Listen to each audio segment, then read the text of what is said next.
On April 8th, Nintendo shut down the online services for 3DS and Wii U, and with it, the online multiplayer modes of hundreds of games. That sucks, and I don't think I need to tell you that it sucks. Nintendo could easily afford to keep running the one dusty computer at the back of their server room responsible for running those services, what with all the money they make from Switch sales and suing people. But no, corporations gonna corporate, and the pennies it would cost them to keep them up could instead account for 0.1% of their profit margin in their next investors meeting.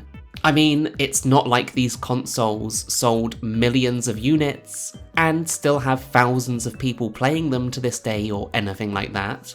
There's been a lot of focus online surrounding larger first-party titles like Splatoon and Super Smash Bros. Going down, but me being me, I want to use this opportunity to shine a spotlight on somewhere this online shutdown overlaps with my weird little niche corner of the internet. Because I want to talk about Call of Duty on Wii U, what made them so interesting, the Wii games that led up to them, and what it was like to play online during their final moments.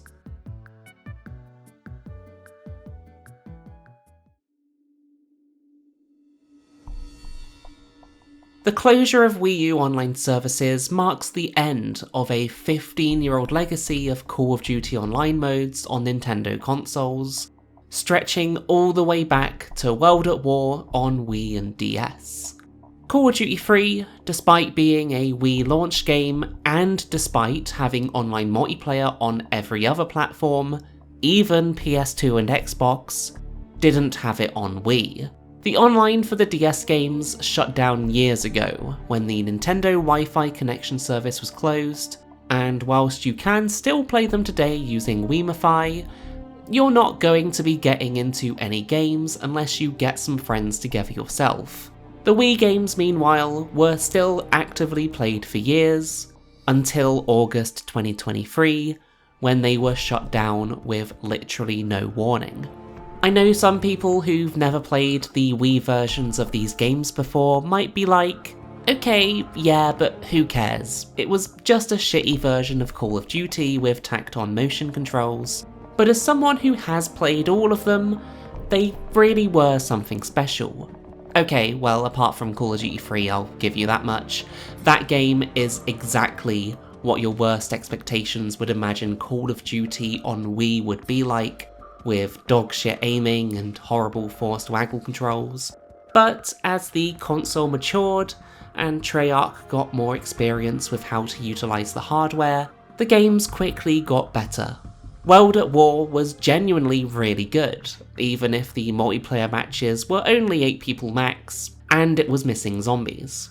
Black Ops is where they really got into their stride. They nailed the Wiimote and nunchuck controls with a crazy amount of customization options to fine-tune it to your liking. With enough practice to get over the hard learning curve of playing like this, it could even offer more accurate aiming than a regular gamepad in some instances. I'm like a decade out of practice though. I'm definitely not the right person to use as an example to back up that statement. And you can tilt the gun and shoot it sideways, which, I don't know, I thought was cool when I was 15 years old, and also now that it's so cool. Starting with Black Ops, you could even play it with a classic controller, which is a really nice alternative, and plays really well once you make sure to change it off its awful default control scheme. Sure, the Wii versions had worse graphics and an unstable frame rate on some missions, but honestly that just made them all the more interesting to me. Playing through the campaigns, experiencing all the differences for myself, seeing how well it pulls it all off, and messing around with things exclusive to these versions, like how you can twist the nunchuck in Call of Duty 4 to lean, which sounds really cool until you try it and realise it doesn't work properly. Or the early version of Kino de Toten, which features in Black Ops, that has loads of little differences compared to the version everyone else got. Or just the entire whole ass idea that the Wii never got Modern Warfare 2, because they originally skipped Call of Duty 4 when it came out, But then when Modern Warfare 2 released, they instead went back and ported 4 to the Wii. The Reflex Edition, whatever the fuck that means. The fact Treyarch put so much effort into these versions of Call of Duty was awesome, and while they definitely weren't perfect, they were easily the best first-person shooters for the system.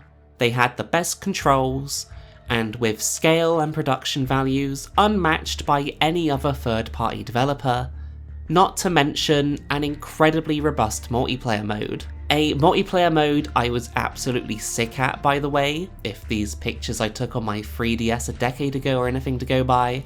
I don't want to go into too much more detail, because I want to make individual videos in the future covering these games in more depth sometime. But I just wanted to lay down that context.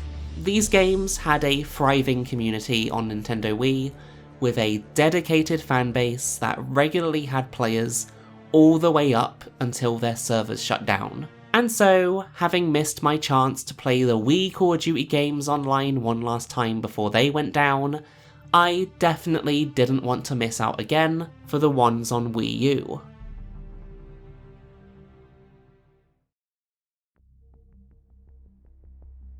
The Wii U had 2 Call of Duty games, Black Ops 2 and Ghosts, and as you might expect, these versions of the games fall a lot more in line with the Xbox 360 and PS3 versions.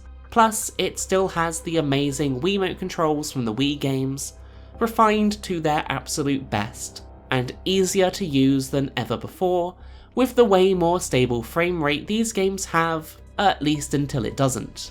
The gamepad was pretty neat too. Sure, it was kinda tacked on like in a lot of Wii U games, but it had the whole mini-map on it at all times, which was really helpful, and it meant you could play split screen without a split screen, one of my favourite features of playing Wii U games 2-player.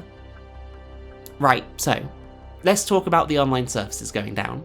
Out of all the 3DS and Wii U games I could have played, I went down with the ship in Black Ops 2. I did try to play some Ghosts, but even on the final night to ever play this version of the game online, people still didn't want to play it. I couldn't get into a game at all, so thank God I streamed it a couple months ago. It was bittersweet, seeing the player count, which had only been in the tens of people the last few years, reach over 100 for the game's final hurrah, and it was sad knowing I wouldn't get to experience this again with any of them. It was nice to see that a lot of people were still repping the Wiimote and Nunchuck. I probably should have been using them too, to be honest, but I was a coward this time and just used the gamepad. Look, the UK shutdown was happening at 1 in the morning. I was barely awake playing these matches. I could not be bothered to spend the extra effort to move my arm slightly.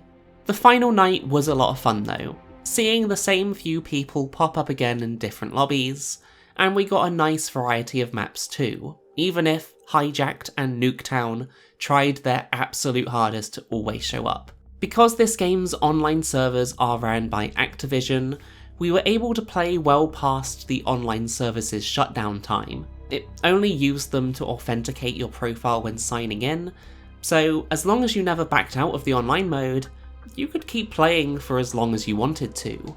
But the longer I played, the more those player numbers dwindled, and my ping slowly rose as I was getting connected to people further and further away from me. In the end, I played until about 2 in the morning until I threw in the towel. And while I was a ways away from being the final person playing Black Ops 2 online like I had vainly and naively hoped I would be, I'll gladly take my prize for being 56th. That's gotta stand for something, right? Maybe? As of me writing this script on the 14th of April, nearly a week post-shutdown, there are still 3 people duking it out to be the last online. So I hope their Wii U's get a nice long break after this.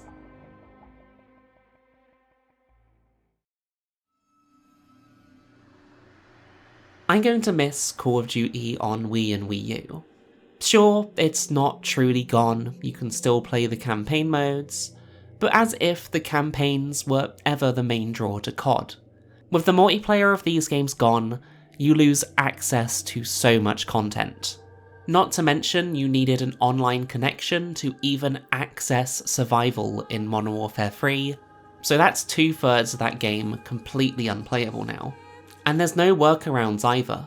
There's no fan servers for the Wii games, and for Wii U, Pretendo is strictly just for Nintendo Network games, so that wouldn't work either, and would only delay the inevitable anyway. The servers for Black Ops 2 and Ghosts are going to go down one day, no matter what. Honestly, I'm kinda surprised that they didn't just shut them down immediately after the services were closed. But on the other hand, I'd also be surprised if they even remembered they were running Wii U servers still. It's a really shit situation, and the Call of Duty player base doesn't seem all that concerned about preserving anything outside of the PC versions of these games. Like, sure, I can technically use Plutonium to play Black Ops 2 online, and it's fine. But it's not my Black Ops 2. It's not the Black Ops 2 I grew up with and cared about. That one doesn't exist anymore. And it isn't just Wii U. The PS3 versions of these games are also dying in so many different ways. If your PlayStation account is newer than 2018, or if you changed your name, you can't connect to Modern Warfare 3. Also in Modern Warfare 3, you can't matchmake at all if you enable DLC maps in your selection, even free maps like Terminal. Opting out of the on-by-default DLC-allowed matchmaking is the only way to find a game. Again, if your account is newer than 2018 or you changed your name, Black Ops 2 will crash on startup if you're connected to the internet. You have to disconnect from the internet, enter the multiplayer menu, and sign in there. Modern Warfare 2's matchmaking is completely broken. It could take literal hours to get into a single match. If your account is newer than 2018 or you changed your name, again, your multiplayer stats in Modern Warfare 2 will also never save and be reset to 0 every time you play the game. If you try to use an unlock token in Black Ops 3, it makes the console hard crash.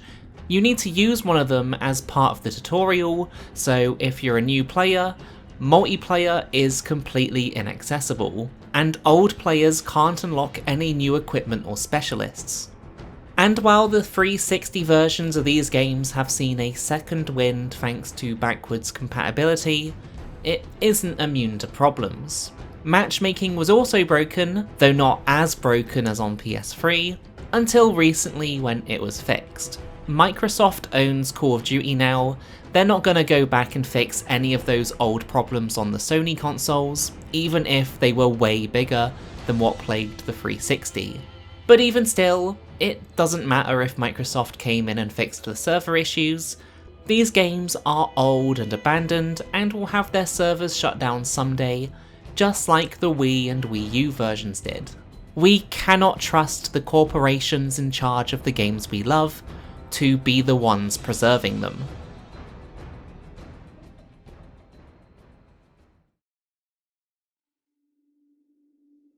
The whole situation sucks, and I feel completely powerless to help or suggest anything, but making this video felt like the very least I could do. The Wii and Wii U versions of Call of Duty were really something special. Watching that little Wii punch way above its weight, pulling off what seemed impossible at times. And what a messed up situation it is, where Black Ops Declassifieds Online outlived all of Call of Duty on Nintendo. I'm going to miss being able to play them online, and I don't really have any grander point than that. Thanks for watching.